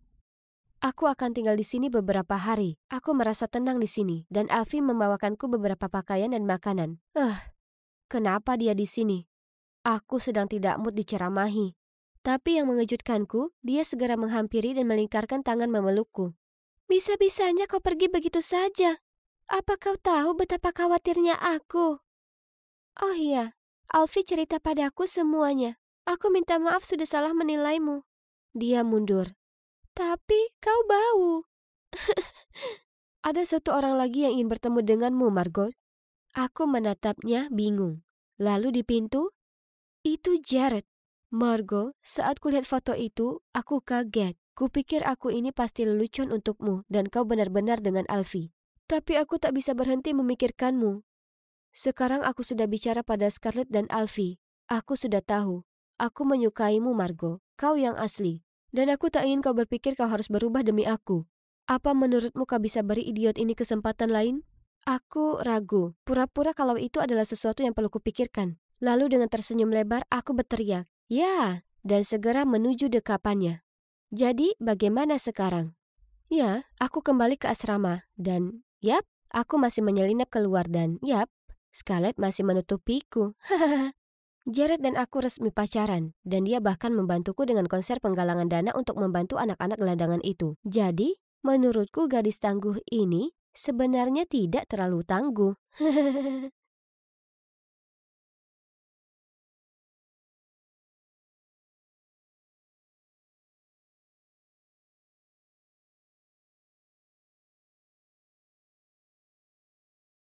Aku penasaran siapa yang akan dapat jackpot minggu ini. Bagaimana kalau si pirang Joseph itu? Tidak dia terlalu lambat. Atau ada si Arthur. Tapi terakhir kali selemah itu bahkan kesulitan membawa nampan makananku. Mengingat ada ujian sains minggu ini, kurasa lebih baik memilih seseorang yang pintar. Itulah saat kulihat Jack. Ayahnya adalah supir keluargaku. Ya, si kutu buku itu pasti tak akan mengecewakanku. Jadi, aku Victor. Aku 17 tahun dan aku kaya. Ayahku menyumbangkan begitu banyak uang ke sekolah ini, sampai ia lebih berkuasa daripada kepala sekolahnya. Jadi apapun kenakalan yang kulakukan, para guru tahu yang terbaik bagi mereka adalah menutup mata. Dan lihat, aku tak cuma kaya, tapi juga tampan. Semua orang ingin jadi temanku. Setiap hari para cewek mengejarku, tapi sayang sekali bagi mereka, aku sudah punya pacar cewek terseksi di sekolah, Jessica. Dan untuk para cowok, wajar jika mereka semua bisa habiskan waktu denganku. Jadi tiap minggu kupilih salah satu dari mereka untuk menemaniku dan melakukan tugas-tugasku. Hei Jack, selamat Bung, ini minggu keberuntunganmu. Maaf, bisa kau pilih orang lain? Dengan takut-takut, Jack berkata, kemudian berlalu pergi. Apa? Tak ada seorang pun yang pernah berani menolakku. Aku menarik tangannya, tapi dia bahkan menumpahkan kotak jusku. Oke, cukup kutu buku, tamat riwayatmu. Hari berikutnya aku sedang berdiri di dekat lokerku, menyuruh Arthur menata bukuku. Saat aku tak sengaja dengar Jack bicara ke temannya soal ujian sains. Aku benar-benar lupa kalau kami harus serahkan ujian itu online sampai tengah malam nanti. Aku tahu. Akan kubuat tugas Jack jadi milikku. Oh, jenius. Sore itu kukatakan pada guru olahraga kami kalau Jack sedang piket. Jadi ia menyuruhnya membereskan ruangan olahraga setelah kelas. Sementara itu kubuka laptopnya dan kusalin pekerjaannya. Nah, esai? Selesai. Kecil. Beberapa hari kemudian, guru sains memanggil kami berdua ke kantor dan bertanya kenapa tugas kami identik. Tapi hei, tak hanya aku sudah menyerahkannya lebih awal, tapi dia juga di bawah kendaliku. Jadi tentu saja aku tetap mendapat A dan Jack dapat F. Sepulang sekolah, Jack mengikutiku ke mobil. Lalu saat aku akan masuk, dia melompat di depanku dan membanting pintu hingga tertutup. Kau curang. Kau mencuri tugasku. Tidak, aku yang mestinya mengatakan itu. Aku mengumpulkannya duluan. Mendengar kami bertengkar, ayah Jack keluar dari mobil dan dengan panik meminta maaf padaku atas apa yang dilakukan anaknya. Kau harusnya tahu siapa kau ini. Ayahmu cuma pelayan yang menjadikanmu bukan siapa-siapa. Aku menyeringai. Kemudian aku merebut kunci dari tangan ayahnya dan masuk ke mobil. Aku akan pulang sendiri hari ini. Selamat tinggal, pecundang. Kutu buku itu sudah mengacaukan moodku, dan sekarang aku perlu menghibur diri sendiri dengan bersenang-senang. Oh, ya ampun, pesta itu keren. Saat aku melewati sebuah lorong, kuputar volume musik itu sampai maksimal dan bergoyang. Tiba-tiba aku mendongak melihat sebuah truk meliuk-liuk ke arahku, jadi aku banting setir tepat pada waktunya dan menabrak pembatas jalan. Astaga, apa-apaan? Aku bergumam lalu keluar dari mobil. Akhirnya aku tinggalkan mobilku di sana dan naik Uber untuk pulang. Tapi tunggu dulu. Kenapa semua orang mengemudi di sisi kiri jalan, bukannya di sebelah kanan? Mungkin kepalaku yang agak pusing membuatku jadi berimajinasi. Kubuka mataku dan rentangkan tanganku. Aduh, ini bukan kamarku. Dalam kondisi mabuk, aku pasti nyasar ke rumah kumuh seseorang. Aku bergegas keluar dari sana dan lari turun ke bawah mendapati ibu dan ayahku di dapur sedang sarapan. Victor, ayo cepat, kalau tidak kau akan terlambat. Oh, dan jangan lupa kau bantu ibumu di toko kelontong sepulang sekolah. Ada apa dengan semua permainan peran ini? Di mana aku? Ketakutan, aku lari keluar untuk memeriksa. Apa? Alamatnya benar. Jalan Riverside nomor 138. Tapi rumahku itu mansion megah. Gubuk apa ini? Pastinya ini cuma mimpi, ya kan? Aku bergegas kembali ke rumah dan berteriak. Ayah, ibu, apa yang terjadi dengan mansion kita? Nah, apa kau mimpi? Haha, kita sekaya itu sampai punya mansion. Nah, itu khayalan yang tak mungkin. Sekarang ganti pakaian dan akan kuantar kau ke sekolah. Tak mungkin. Itu cuma mimpi buruk. Yang biasanya berakhir saat kita sampai di lokasi lain, ya kan? Mungkin nanti saat aku di sekolah semuanya akan kembali normal. Oh, sekolah terlihat persis sama. Aku sangat lega. Aku berjalan melalui koridor dan menyapa orang-orang. Hah? Kenapa mereka mengabaikanku? Mereka pasti lupa siapa bosnya di sini. Tapi tak masalah, adik Jessica kesayanganku. Aku berlari dan menciumnya di pipi. Tapi, ku pegang pipiku dengan kaget. Kepalaku rasanya berputar-putar saat seseorang tiba-tiba menyikutku dari belakang. Itu adalah Jack. Ku cengkram kerah bajunya. Beraninya dia cari perkara denganku tepat di depan Jessica. Lepaskan tanganmu dari pacarku. Kau ini pilihan Jack minggu ini, jadi perhatikan perilakumu. Jack memilihku? Kau pikir kau siapa? Anjing miskin sepertimu tak akan mampu memiliki hidup layak dan masuk ke sekolah ini tanpa keluargaku. Lihat dirimu sendiri. Sayang, abaikan dia. Ayo kita pergi. Jessica mengusap lengannya dan kemudian mereka berdua pergi. Aku berdiri di sana kebingungan. Apa yang sebenarnya terjadi? Aku merasa seolah aku ini terjatuh ke semesta alternatif. Kutampar wajahku sendiri untuk keluar dari sana. Aduh, kenapa aku tak terbangun dari mimpi buruk ini? Ini semua berawal dari lorong itu, kan? Jika itu merupakan pintu masuk ke dunia ini, maka itu juga pintu keluar dari kegilaan ini. Jadi aku naik taksi untuk kembali ke sana. Tapi tunggu dulu, di mana lorong itu? Aku menyuruh sopir untuk pergi ke sana kemari beberapa kali, tapi lorong itu tak di sana. Tapi aku kehabisan uang untuk perjalanan kembali, jadi sopir itu tinggalkan saja aku di sana. Kebingungan, aku berkeliaran di sekitar tanpa tujuan hingga akhirnya aku sampai di toko kelontong, di mana kulihat ibuku sedang bekerja. Ya ampun, ibuku, yang selalu punya pembantu di dekatnya, sekarang harus kerja banting tulang? Aku tak tahan melihatnya seperti ini dan bergegas datang untuk membantunya. Keesokan harinya aku bangun pagi dan berpikir aku akan memilih pakaian yang pantas untuk pergi ke sekolah. Ya, hidup harus terus berjalan, jadi sementara aku masih terjebak di sini, paling tidak aku harus mainkan peranku. Tapi, versi diriku ini punya selera berpakaian yang buruk. Dan lihat, sekarang aku berubah jadi kutu buku sungguhan, harus kuubah sedikit. Saat aku sampai di sekolah dan membuka lokerku, ada daftar perintah dari Jack. Apa? Bersihkan semua kotoran di sepatu sneakersnya? Ini omong kosong. Jadi ku buang lembar kertas itu ke sampah. Kemudian entah dari mana, Arthur dengan cepat mengambilnya dan berbisik ke telingaku. Bro, kusarankan kau lakukan apa yang Jack katakan. Kenapa? Dia konyol. Untuk menjaga kedamaian, sebenarnya tak ada seorang pun yang menyukainya. Kami hanya baik padanya karena kami tak mau dapat masalah. Dan melihat Jack mendekat, Arthur segera pergi. Beberapa hari ke depan, aku melihatnya langsung. Orang-orang menjilat Jack, tapi nanti di belakangnya mereka jahat padanya. Dia berjalan kemana-mana seolah dia memimpin sekolah. Dia bahkan membuat satu anak dikeluarkan hanya karena dia melaporkan saat Jack curang dalam ujian. Dasar anak manja. Dan juga, Jessica itu cewek matre. Suatu kali, aku menangkap basah dia menggoda cowok basket. Aku bahkan tak sengaja dengar dia berkata, Kalau Jack tak kaya, aku tak mungkin meliriknya 2 kali. Dia itu cuma mesin ATM buatku. Tunggu dulu, jika Jess berpikir begitu tentang Jack, maka apa dia berpikiran yang sama tentangku saat kita pacaran? Jadi, selama ini, Jack tak pernah punya teman sejati, sama seperti aku sebelumnya. Jujur saja, dia itu memuakkan, tapi sekaligus menyedihkan. Setelah itu, kuperhatikan Jess terus memberiku pandangan menggoda. Aku tak mahu dapat masalah, jadi aku mengacuhkannya. Kemudian suatu kali saat aku di lorong, dia melabrakku dan berteriak. Kenapa kau menghindariku? Tak seorang pun pernah menolakku. Aku berusaha tetap menjauh darinya, lalu entah dari mana Jack muncul dan mengamuk. Ada apa ini? Aku tak punya kesempatan menjelaskan karena Jess segera mendatangi Jack. Sayang, dia terus mendekatiku. Dia tak mau biarkan aku sendiri. Bukan begitu, dia memanfaatkanmu. Aku memandangnya dengan panik. Di parkiran, jam 3.30 sore, kau akan membayar karena mengganggu pacarku. Kemudian mereka berdua berjalan pergi bergandengan. Jadi setelah sekolah dengan gugup aku pergi ke parkiran. Dia melempar kunci mobil padaku dan mencibir. Kemudian, sebaiknya kau lakukan yang kukatakan, kalau tidak kupastikan kau akan dikeluarkan. Sepertinya aku tak punya pilihan lain. Jadi kuputuskan pergi bersamanya untuk cari tahu apa yang akan dia lakukan. Dia menyuruhku mengantarnya pulang. Cukup mudah. Tapi kemudian segera saat ku buka pintu, ayahku muncul. Dan dengan suara memohon berkata pada Jack, Tolong tuan, jangan biarkan anak saya dikeluarkan. Ayah, apa yang ayah lakukan? Meminta maaf langsung padanya, tak peduli apapun alasannya. Ayah menatapku dengan pandangan tegar. Jack mencibir ayahku dan berkata, "Bagaimana kalau kau yang mengambil alih kesalahannya agar dia tak dikeluarkan?" Kemudian dia melemparkan segepok uang ke wajah ayahku. "Kau dipecat." Aku berteriak padanya, "Kau tak bisa memperlakukan orang dengan buruk hanya karena kau punya uang.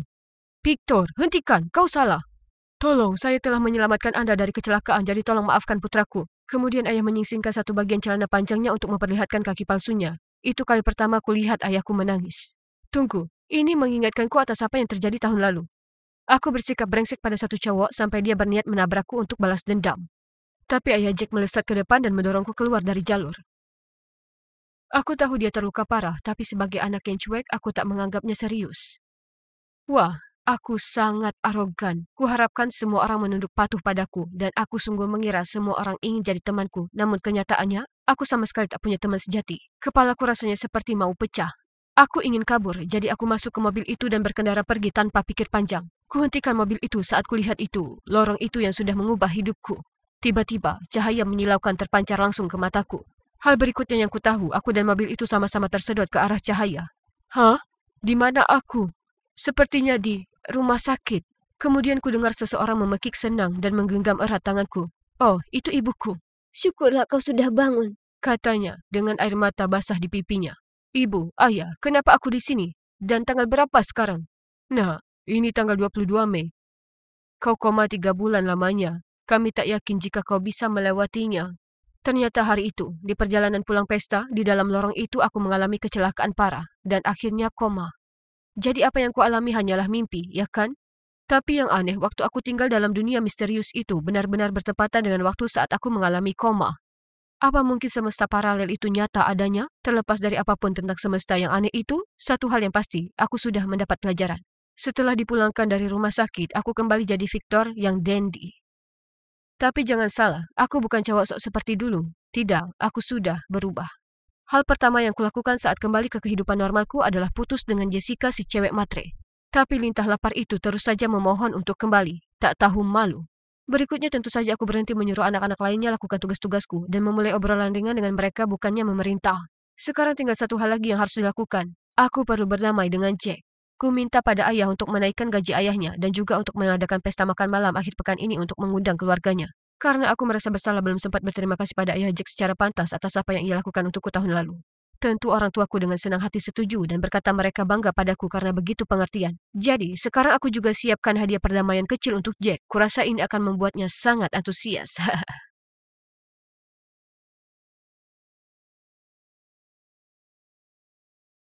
Aku sedang dalam perjalanan ke rumah Julia untuk belajar ketika entah dari mana aku menemukan diriku jatuh ke tanah.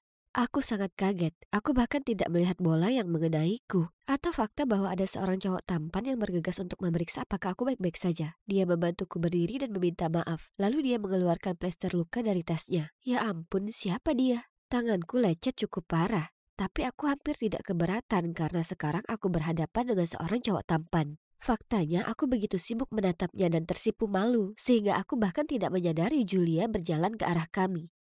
Apa yang kalian berdua lakukan? Ternyata cowok imut itu Callum, pacar Julia. Julia, tentu saja. Setiap hal yang menyenangkan selalu menjadi miliknya. Ngomong-ngomong, aku Jenny, dan cewek yang beruntung itu adalah Julia. Dia putri orang terkaya di kota, Pak Walsh. Kami seharusnya berteman, tapi sejujurnya kami tidak memiliki kesamaan. Maksudku, keluargaku cukup miskin. Tapi itu bukan salah kami. Ayahku meninggal secara menyedihkan. Jadi hanya aku dan ibu yang berusaha memenuhi kebutuhan hidup kami. Julia, sebaliknya, lahir bergelimang harta. Tapi, takdir masih mempertemukan kami. Aku tahu ini agak salah, tapi malam itu aku tidak bisa berhenti memikirkan Callum. Dia sekarang justru memberiku motivasi untuk sesi belajar berikutnya dengan Julia yang suka memerintah. Karena mungkin dia akan ada di sana lagi. Aku bahkan merias wajah dan melewatkan perjalanan ke rumahnya keesokan harinya. Tapi, ya, semua itu sia-sia. Karena Callum tidak terlihat. Sebaliknya, aku harus duduk dengan mendengarkan Julia terus-terusan bercerita tentang perjalanannya ke Paris. Aku berpura-pura baik-baik saja, tapi sebenarnya aku selalu bermimpi mengunjungi kota cahaya dan menatap menara Eiffel sejak menonton film Emily in Paris. Bermimpilah, Jenny. Bagaimanapun Julia tak henti-hentinya. Dia senang membuatku terlihat seperti orang bodoh dan bahkan berkata, Kasihan Jenny. Mungkin suatu hari kamu bisa pergi ke Paris. Namun sampai saat itu tiba, kamu bisa lihat fotoku aja. Sejujurnya kenapa dia begitu kejam padaku? Tahun lalu saat ulang tahunku, dia bahkan menunjukkan kepadaku majalah mode dan menanyakan gaun mana yang paling kusuka. Kupikir dia mau membelikan hadiah untukku, tapi dia malah muncul di pestaku dengan pakaian yang persis seperti yang kutujukan. Aku tidak percaya, dia hanya mengedipkan mata ke arahku dan tertawa, dan aku benar-benar ingin berteriak padanya. Bagaimanapun, setelah melihat sekitar 1 miliar foto Paris, Pak Walsh muncul. Dia tampak senang melihat kami duduk berdekatan dan belajar bersama. Andai saja dia tahu yang sebenarnya. Tapi aku harus berpura-pura bersenang-senang dengan Julia dan membantunya belajar setidaknya demi dia. Pak Walsh adalah teman baik keluarga kami, dan sejak ayahku meninggal, dia selalu menjagaku dan bahkan membayar biaya sekolahku. Aku tidak bisa mengecewakannya. Tapi apa kalian tahu? Aku sebenarnya mulai bersemangat untuk pergi ke rumah Julia sekarang. Karena pikiran untuk bertemu Callum lagi membuatku berdebar-debar. Aku bahkan sampai potong rambut. Tapi dia tak pernah ada di sana. Dan aku selalu pergi dengan perasaan kecewa. Lalu suatu saat pulang sekolah, hujan monyet mulai turun. Dan aku harus lari ke sana. Lalu aku tiba-tiba merasakan payung menutupi kepalaku. Coba tebak, Callum yang datang menyelamatkan. Momen itu seperti sesuatu yang keluar dari film romantis. Dia bahkan menawariku tumpangan pulang. Jantungku berdegup kencang hingga aku takut dia mendengarnya. Aku hanya duduk diam sambil meneteskan air hujan ke seluruh mobilnya yang bersih. Aku bahkan memergokinya melihat ke arahku beberapa kali. Dan hatiku terasa seperti ingin melompat keluar dari dadaku. Dia berhenti di rumahku, jadi aku hendak keluar ketika dia menyentuh lenganku dan berkata, "Boleh aku minta nomor teleponmu?" Aku bingung, maksudku bukankah dia pacar Julia? Dia kemudian menjelaskan bahwa dia cuma disewa untuk menjadi pacar palsunya sehingga semua cowok gadis tidak akan mendekatinya. Wah, aku tidak percaya. Dia memintaku merahasiakannya karena Julia akan menghabisi kami berdua jika cerita ini tersebar. Oke, semuanya masuk akal sekarang. Jadi itu sebabnya dia tidak pernah datang ke rumahnya. Aku merasa sangat bahagia. Selama beberapa hari berikutnya, Callum dan aku banyak mengobrol di telepon dan akhirnya dia mengajakku kencan. Kami pergi ke pasar malam dan dia langsung memegang tanganku. Itu membuatku merasa istimewa dan aku tidak pernah ingin dia melepaskannya. Kami sedang bersenang-senang, lalu sebuah suara familiar terdengar di udara. Baiklah, baiklah. Bukankah itu sahabatku, Jenny? Rasa takut menjalar ke sekujur tubuhku. Kami berbalik dan di sana ada Julia dan geng perempuannya berdiri di sana dengan tangan bersedekap. Callum menjatuhkan tanganku dan bergegas ke sisi Julia. Itu semua karena dia, sayang. Kamu harus melihat pesan yang dia kirim. Dia telah merayuku selama berminggu-minggu. Menyedihkan sekali. Wow, serius? Sedetik yang lalu dia hendak membungkuk untuk mencium. Dan sekarang menjelek-jelekanku?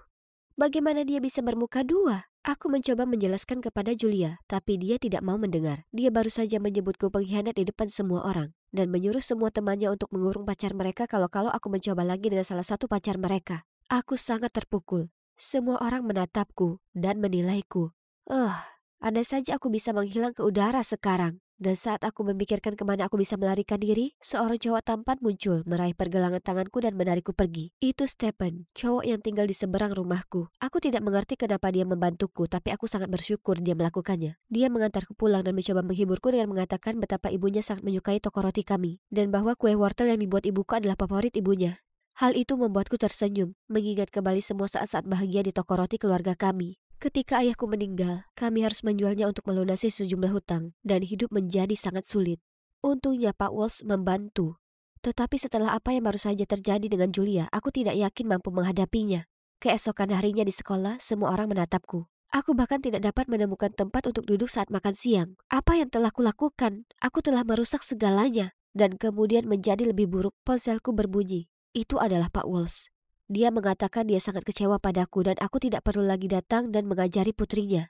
Aku ingin menangis dan pada saat yang sama aku merasa sangat lega. Tapi kemudian aku terus membaca dan dia berkata, "Maaf tapi aku tidak bisa menepati janjiku lagi. Aku akan terus mensubsidi biaya SMA-mu, tapi kamu harus memikirkan sesuatu untuk kuliah. Semoga beruntung." Hatiku hancur.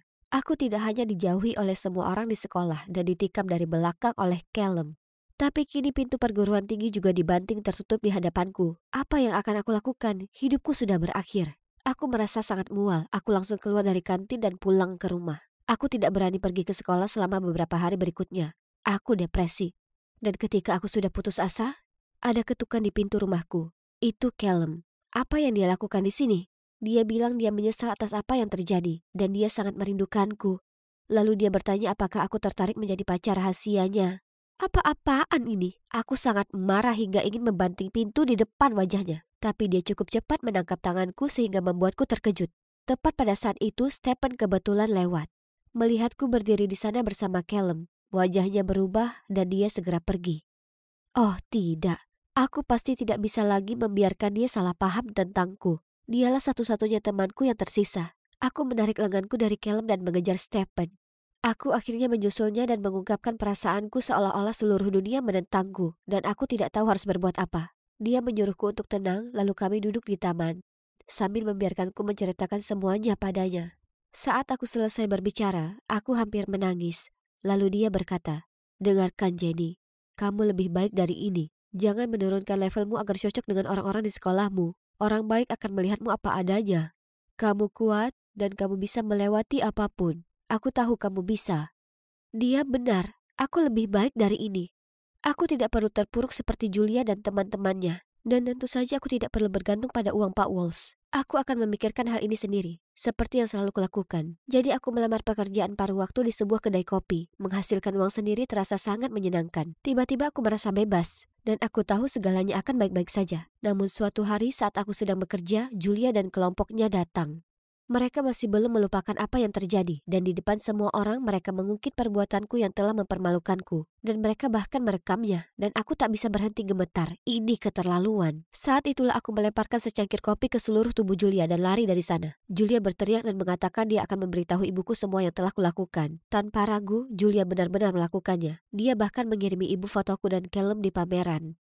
Dan ya, ibuku tidak menerimanya dengan baik. Aku bergegas pulang untuk mencoba menjelaskan setelah ibu membentakku melalui telepon. Tapi ibu tidak ada. Aku menelpon-teleponnya dan seorang pria menjawab. Dia bilang ibuku dirawat di rumah sakit setelah dia pingsan. Ya Tuhan, Tuhan yang baik. Aku segera pergi ke rumah sakit dan mengetahui bahwa dia pingsan karena syok, tapi untungnya dia baik-baik saja. Dia harus tinggal sepanjang hari untuk diawasi. Jadi aku pergi untuk membelikan kami berdua secangkir kopi. Saat itulah aku melihatnya. Callum. Dia berada di bangsal sebelah, duduk bersama seorang cewek. Aku hampir menjatuhkan kopinya karena terkejut. Mereka terlihat dekat. Aku menunggu sampai dia pergi, lalu aku bertanya pada cewek itu apakah Callum adalah pacarnya. Nah, ternyata mereka sudah berpacaran selama 2 tahun. Jadi dia selingkuh 3 kali lipat. Cewek ini pantas tahu kebenarannya. Jadi aku menarik napas dalam-dalam dan menceritakan semuanya padanya. Dia sangat kesal. Kami memutuskan untuk mendapatkan kembali milik kami sendiri. Jadi cewek itu menelpon Callum dan memintanya untuk kembali. Begitu dia tiba, kami mengkonfrontasinya dan mendapatkan kebenaran untuk selamanya. Dia tidak pernah menjadi pacar Julia yang sebenarnya. Sebenarnya inilah bagian yang mengejutkan. Dia disewa oleh Julia untuk berpura-pura berkencan denganku dan menghancurkan hidupku. Rupanya dia iri dengan banyak perhatian yang diberikan ayahnya kepadaku sejak ayahku meninggal. Dan ayahnya terus-menerus membandingkannya denganku. Dia terus meminta maaf kepada pacarnya, mengatakan betapa dia mencintainya, dan bahwa dia hanya setuju untuk membantu Julia agar dia bisa mendapatkan sejumlah uang untuk membantu membayar tagihan medisnya. Aku tercengang. Callum sangat menyesal dan mengatakan dia akan meluruskan segalanya. Dia mempostingnya di forum sekolah untuk membersihkan namaku dan agar semua orang melihat kebenaran buruk tentang Julia. Dan tentu saja ketika Pak Walsh melihatnya, dia menyuruhnya datang dan meminta maaf kepadaku. Dia sendiri juga minta maaf dan menawarkan untuk membayar biaya kuliahku lagi. Apa menurutmu aku menerima tawarannya? Tentu saja tidak. Aku berdiri di atas kakiku sendiri sekarang dan tidak ada jalan untuk kembali. Aku tidak membutuhkan bantuan siapapun. Jadi bagaimana aku mampu membiayai kuliah? Pastinya tidak dengan gaji kedai kopiku kan? Nah, setelah lulus SMA, aku sadar betapa rindunya aku pada toko roti. Disitulah aku benar-benar merasa bahagia. Jadi aku memutuskan untuk belajar menjadi pastry chef. Dan sekarang aku dan ibu telah membuka toko roti baru. Aku belum pernah sebahagia ini dan ada satu hal lagi yang ingin aku bagikan.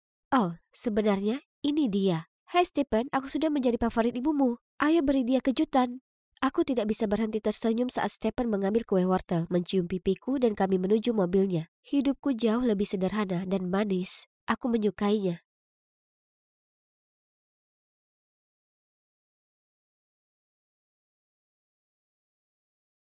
Hari itu biasa saja, seperti hari biasanya, dan aku sedang dengarkan lagu kesukaanku sambil berjalan pulang saat tiba-tiba, Boleh aku minta tanda tangannya?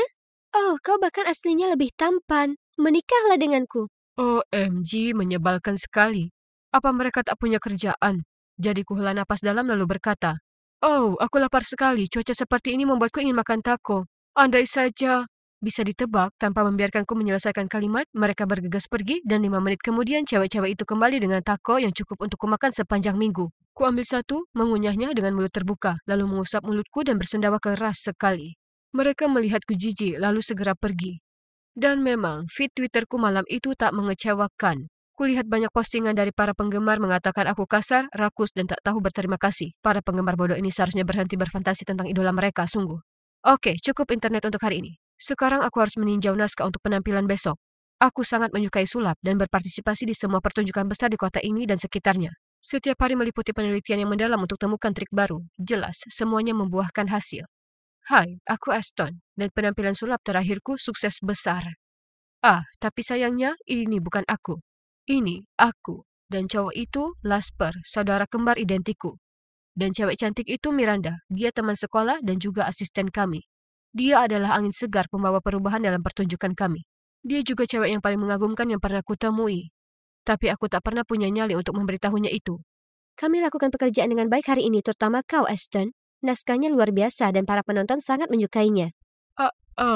Terima. Aku tak tahu bagaimana aku bisa berterima kasih pada kalian. Aku belajar banyak sekali dan aku sangat senang bekerja dengan kalian berdua. Ini adalah kesempatanku untuk memberitahu Miranda bagaimana perasaanku. Kubuka mulutku untuk bicara, tapi kemudian Jasper muncul tersenyum di sampingnya dan berkata, "Dan kau juga cantik. Kau sangat berbakat dan menawan. Para penonton menganggapmu luar biasa. Begitu juga aku." Miranda balas tersenyum. Kemudian mereka berdua mulai ngobrol dan berjalan pergi, meninggalkanku di belakang. Jujur, kami mungkin kebar identik soal penampilan, tapi kepribadian kami saling berseberangan. Saudaraku menyukai perhatian, sementara aku agak pemalu. Saat kami masih kecil, semua orang lebih memilih Jasper daripada aku. Tak masalah ibu mendandani kami dengan pakaian yang sama. Orang-orang selalu mengerumuni Jasper dan menyebutnya tampan, cerdas, dan pintar. Sementara aku, aku mungkin saja tak terlihat. Hai, jangan salah, aku tak benci saudaraku. Tapi aku muak selalu menjadi bayangan di sampingnya. Lihat, bahkan piala-piala ini tertulis nama Jasper, bukan namaku. Hei, Aston, ku dapatkan ini untukmu beberapa hari lalu, tapi aku lupa. Have fun. Aku tersenyum masam dan bergumam terima kasih, tapi jujur saja dalam hati aku merasa tak karuan. Aku adalah otak dari penampilan kami, bukan dia. Aku yang menulis naskahnya, menciptakan trik, dan bahkan mendesain kostum. Tapi kenapa dia yang mendapat semua pujian itu? Dan bahkan jadi sensasi di internet, sementara tak ada yang menganggapku serius. Oh, aku lupa bilang ke kalian. Kemarin itu para penggemar Jasper, bukan aku. Aku selalu keliru dikira dia. Jadi kemarin kuputuskan bersenang-senang dan memainkan trik kecil padanya. Lucu sekali karena Jasper bingung dari mana skandal ini berasal. Lagi, para penggemar Jasper mengira akunku adalah miliknya yang pribadi. Jadi mereka membombardirku dengan pesan penuh dengan bualan tak bermutu. Jasper, aku sangat mencintaimu. Jasper, aku akan menuntutmu karena mencuri hatiku. Apa kau tahu di mana cowokku? Dia sedang baca pesan ini sekarang dan namanya adalah Jasper. Aku hendak matikan ponselku dan pergi tidur saat tiba-tiba kulihat Jasper mengomentari postingan baru Miranda. Dan mereka terus berbalas pesan. Para penggemar cewek itu membuatku muak. Mereka melihat sosok laki-laki menawan dan tampan. Dan mereka bertingkah seperti burung murai melihat benda berkilau. Dan sekarang bahkan Miranda sepertinya terpikat padanya. Oke, baiklah. Akan kutunjukkan ke kalian betapa maconya Jasper yang tampan dan mencolok ini. Tidak, mata kalian tidak sedang menipu kalian. Ini masih tetap aku. Tapi aku memakai pakaian saudaraku dan menata rambutku sepertinya. Sekarang mari kita bersenang-senang. Pertama-tama, Jasper kami perlu make up. Sekarang mari kita lihat bagian itu. Seperti rencana, tak lama sebelum orang-orang mulai menyadari siapa aku dan mulai merekam video. Jadi, aku sengaja berteriak ngeri dan melarikan diri. Seperti yang kukira, video itu tak lama beredar di sosial media, dan komentar tak henti berdatangan. Hei, bahkan beberapa YouTuber membuat video reaksi ke video itu. Ya ampun, ini sangat lucu. Aku tertawa terus sampai perutku sakit. Tiba-tiba, Jasper merangsek masuk ke kamarku. Dia bahkan tak mengetuk pintu. Dia terlihat serius. Hei, apa ini? Kelas kita akan mengadakan pesta kostum, ingat? Dan aku akan menyamar jadi cewek. Oke, tapi kenapa memakai pakaianku dan menata rambutmu sepertiku? Tenanglah bro, sepertinya aku tak sengaja mengambil punyamu. Toh biasanya kita pakai barang yang sama sepanjang waktu saat kita masih kecil, jangan terlalu baper. Dan soal rambut, aku cuma mencoba sesuatu yang baru. Dia memandangku curiga, menghela napas, kemudian pergi. Keesokan harinya, aku kira seluruh sekolah akan menjelekkan Jasper soal video itu. Tapi sebaliknya, Para penggemar cewek itu bahkan menganggapnya lucu dan menginspirasi karena dia mendobrak norma-norma gender. Aku tak bisa berkata-kata, terserah. Reaksi mereka bukan masalah. Satu-satunya yang terpenting adalah bagaimana pendapat inspirasiku Miranda tentang ini. Baju yang keren boleh kupinjam kapan-kapan? Oh, itu. Itu persiapan pesta kostum yang akan datang. Lol. Oh, tidak. Maksudku itu cukup bagus. Astaga, rencanaku kini sudah pasti gagal total. Aku tetap di sana mengamati mereka sebentar, dan dia terus memainkan rambutnya sambil menatap saudaraku dengan pandangan terpesona. Kemudian yang makin membuatku jengkel, tepat sore itu, Pak Wainwright, kepala sekolah kami masuk ke kelas. Berhenti di depan bangku Jasper dan bertanya padanya, Jasper, akan jadi kehormatan bagiku jika kau bisa tampil atas nama sekolah di acara pembukaan balai kota minggu depan. Jasper langsung menerima undangan itu, dan kepala sekolah berterima kasih padanya, lalu pergi. Bagaimana denganku? Dia tak terlalu banyak melihat ke arahku. Kalian tahu, aku ini yang membuat konten dan lainnya. Jasper hanya orang yang berakting, mengikuti naskahku. Ini bikin frustrasi. Semua ketidakadilan ini tak akan terjadi jika aku tak punya glossophobiya. Ya, bicara di depan publik membuatku takut. Jadi aku hanya bisa duduk di sana dengan tangan mengepal merasakan kemarahanku saat ini. Ini menyebalkan. Aku di belakang panggung dengan Jasper memeriksa jadwal pertunjukan. Saat Jasper berseru, aku ingin buat sedikit perubahan. Aku ingin mengakui perasaanku terhadap Miranda di akhir penampilan. Dia menunjuk panggung lalu melanjutkan. Aku akan menggantung sekotak penuh kelopak bunga di langit-langit. Dan selama tepuk tangan, kau akan menarik tali itu dan whoosh. Kelopak-kelopak bunga akan berjatuhan di atas kami saat aku membuat pengakuan. Bagaimana menurutmu? Romantis ya? Aku kebingungan, tapi masih berhasil bergumam. Oh, iya, itu kedengarannya bagus. Tapi jantungku terasa sesak. Tak mungkin aku bisa biarkan itu terjadi. Jadi, aku punya sebuah rencana. Karena aku adalah yang bertanggung jawab atas propertinya, hari itu diam-diam aku mengganti kotak kelopak bunga di ujung tali dengan ember berisi air kotor saja. Bukankah itu terdengar lebih seru? Kemudian sebelum pertunjukan, ku tarik Miranda ke samping, lalu memberitahunya, Jasper punya kejutan untukmu. Kau akan suka.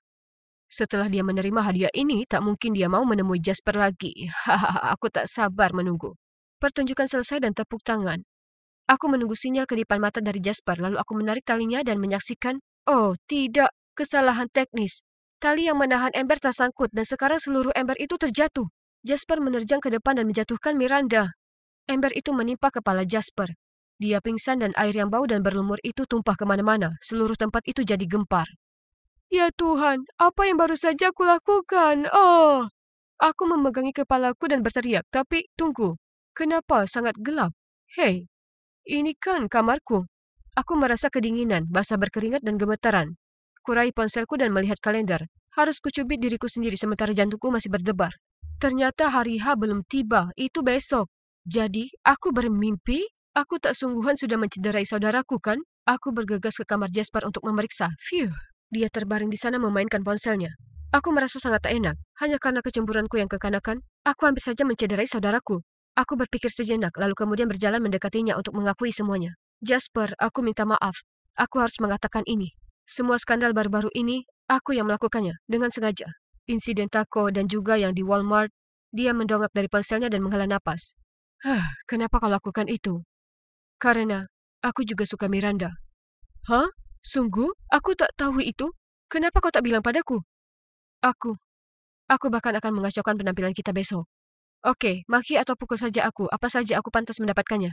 Jasper mengepalkan tangannya dan mengangkatnya di depanku. Aku menutup mata dan bersiap menerimanya. Tapi kemudian yang mengejutkanku, dia menepukku di bahu lalu berkata dengan tenang. Aku marah, bukan murka. Tapi jujur, aku lebih kecewa. Kita bersaudara, kita ini keluarga. Tapi aku juga patut disalahkan. Kurasa aku memang terlalu memanfaatkan ketenaran. Aku tahu kaulah yang punya ide untuk semua konten keren itu. Dan kurasa seharusnya aku tak terlalu terbuka dengan perasaanku terhadap Miranda. Dan mestinya mempertimbangkan perasaanmu. Setelah ngobrol beberapa saat, kami akhirnya setuju bahwa setelah penampilan besok, kami akan mengirim pesan ke Miranda mengakui perasaan kami. Dan apapun yang diterimanya, itu merupakan kehendak Tuhan. Pertunjukannya luar biasa, dan kami bahkan berfoto dengan wali kota dan menjabat tangannya. Tapi momen yang paling mendebarkan adalah hal ini. Saat kami pulang, Jasper dan aku duduk bersebelahan dan mengirim pesan ke Miranda mengakui perasaan kami. Pesan muncul di ponsel kami bergantian. Jadi siapa yang akan memenangkan perebutan cinta ini? Aku menahan napas dan membuka pesan. Aston, aku merasakan yang sama, tapi tolong rahasiakan ini dari Jasper. Aku tak mau dia merasa canggung. X. Aku hendak berteriak kegirangan saat kulihat Jasper tampak puas. Kami saling bertatapan bingung, lalu kemudian menyandingkan dua ponsel untuk membandingkan. Ya Tuhanku, Miranda mengirim pesan padaku dan Jasper dengan pesan yang sama. Dia hanya menukar nama kami. Aduh, jadi dia berencana untuk mencintai kami berdua diam-diam? Selama ini dan pujian hatiku ini sebenarnya adalah ular kecil yang licik? Sia. Dan kalau dipikir aku hampir kehilangan saudaraku gara-gara dia. Dia sungguh tak pantas. Kami tercengang, kemudian kami berdua tertawa terbahak-bahak. Dan kalian bisa tebak apa yang kami lakukan setelahnya, tentu saja. Kami mengucapkan selamat tinggal ke Miranda dan mencari asisten baru. Semoga kami berdua tak naksir yang satu ini. Memang benar kalau aku ini dulu muak jadi pendamping saudaraku, tapi sekarang berbeda. Aku paham bahwa meski kami terlihat sama, kami masing-masing punya kepribadian kami sendiri. Itulah kenapa ada banyak hal dalam hidup yang cocok dengan dirinya, tapi tidak denganku dan begitu sebaliknya. Dan apa kalian tahu aku bangga akan itu. Lagi pula, aku sedang berusaha keras mengatasi sifat pemaluku dan menampakkan diri. Orang-orang akhirnya mulai tahu aku, dan meskipun aku tetap cowok di belakang layar, aku juga punya fanbase besar sekarang.